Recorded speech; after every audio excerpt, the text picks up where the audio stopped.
پتا ہے یہ میجر جنرل فیصل اس کے پیچھے تھا. مجھے پتا ہے کہ جب سے میجر جنرل فیصل آیا اور ساتھ اس کے فہیم آیا ہے، انہوں نے تب سے ہمیں اس طرح دہشت گردوں کی طرح انہوں نے ہمارے اوپر ظلم کیا. یہ ہمیں پتہ ہے ان کی بیک گراؤنڈ کیا ہے. بلوچستان میں انہوں نے دہشت گردوں کو کہتے تھے جی بڑا یہ تکڑے ہیں. اللہ معافی دے کہ اگر یہ اس طرح کے لوگ ہیں دہشت گردی کم نہیں ہوگی. ان کی حرکتوں سے دہشت گردی بڑھے گی. جو ہمارے سے انہوں نے کیا ہے، جو صحافیوں سے کیا ہے، جو ارشد شریف سے انہوں نے کیا ہے. ارشد شریف کی مجھے پتا ہے، ارشد شریف جب مجھے کہہ رہا تھا کون کون اس کو دھمکیاں دے رہا تھا جو ملک سے باہر گیا ہے، اور ارشد شریف میں بعد میں بات کروں گا. اس سے پہلے اعظم سواتی سے جو انہوں نے کیا، یہ جب سے یہ آیا ہے میجر جنرل فیصل، تب سے صحافیوں کو، سوشل میڈیا کو، ٹی وی چینلز کو دھمکیاں کہ جی عمران خان کی پروجیکشن نہیں کرنی. اور تب سے انہوں نے فیصلہ کیا کہ یہ اب ہمیں جس طرح دہشت گردوں کو خوف دلاتے ہیں، دہشت دلاتے ہیں، وہ انہوں نے ہمارے ساتھ کیا. جب اعظم سواتی کی وہ جو ویڈیو کیسٹ نکلا ہے، ایک یعنی ملک سوچتا ہے کہ ہم اس سے نیچے گر سکتے ہیں. میں چیف جسٹس صاحب پوچھتا ہوں، اس سے نیچے گر سکتی ہے قوم؟ ہماری تو ہے ہی اسلامک سوسائٹی. میں مغربی سوسائٹیز کو کے اندر سے جانتا ہوں. وہاں کوئی تصور نہیں کر سکتا کہ اس طرح کی ویڈیو نکال کے اور اس کی بیوی کو بھیجیں. تو ہم کتنا نیچے گر چکے ہیں. کب آپ اس ملک کا انصاف کا نظام ہمیں پروٹیکشن دے گا، ہماری حفاظت کرے گا؟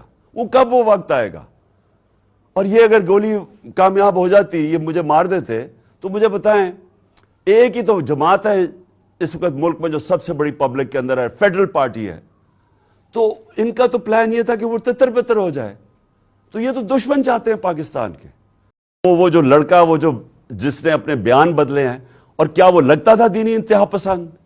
اسے ذرا دیکھیں، کیا وہ اس کی بیک گراؤنڈ ہے، کیا وہ اتنا کوئی دینی آدمی لگتا تھا کہ وہ جا کے کسی کو گولی مار دے گا؟ اور اس کو جس طرح طوطے کی طرح پڑھایا گیا ہے، سبق پڑھائے گئے ہیں. اور پھر جیسے ہی پتا چلا، اور جو ہم نے تو اوپر سے ہمارے گولیاں گزری ہیں، کہ جیسے ہی واضح ہو گیا کہ دوسرا شوٹر تھا، اس کا مطلب یہ جو سارا پروگرام بنایا ہوا تھا سپٹمبر میں کہ دینی انتہا پسند عمران کو قتل کرے گا کیونکہ اس نے توہین کر دی، وہ سارا ختم ہو گیا.